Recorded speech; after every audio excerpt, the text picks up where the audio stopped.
We all know the script for academic success. You lock yourself in a room, cut ties with the outside world, and grind through a grueling 15-hour study marathon. That approach strips away sleep, energy, and mental bandwidth.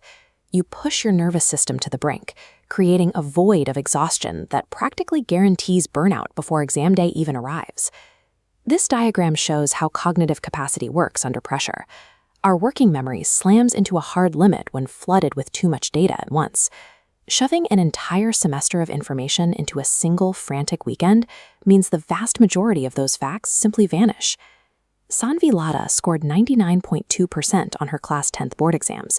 She hit that percentile by entirely rejecting the concept of the all-night cram session. Earning elite marks does not demand a vow of isolation. It requires a quiet, counterintuitive system of strict routine and measured breaks.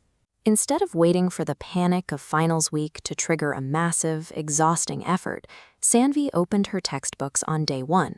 She broke the curriculum down into small, daily increments. This daily routine hinges on self-study. The heavy lifting of education happens long after the school bell rings, alone at a desk. Classrooms and expensive tutors can point you in the right direction and outline the syllabus. They cannot download comprehension into your brain. This flowchart illustrates the mechanics of independent learning. Read chapters, write personal notes, and actively correct mistakes. Look how this continuous loop plots over time. The steady upward trend of daily study outpaces the flat line of inaction, ending in a desperate last-minute panic.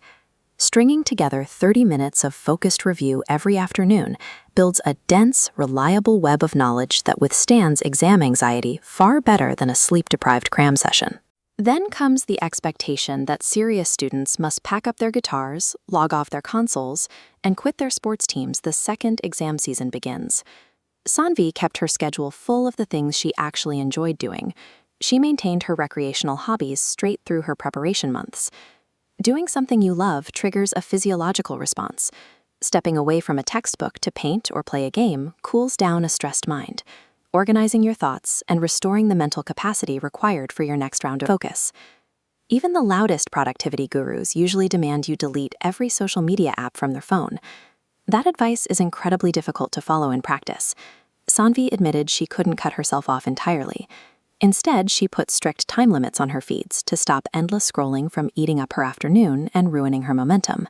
Deliberately budgeting time for entertainment and digital connectivity prevents mental fatigue, keeping your brain sharp and highly functional when you finally sit back down to work.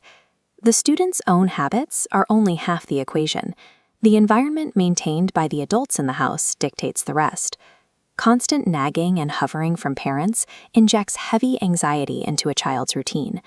Sanvi's parents took a deliberate step back, offering support without imposing rigid expectations or constant check-ins.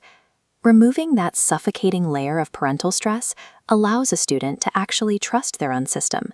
They build natural confidence, and their daily routines run smoothly without the friction of external panic. Hitting the top 1% relies on a specific ecosystem. You balance daily effort with deliberate rest, held up by quiet support.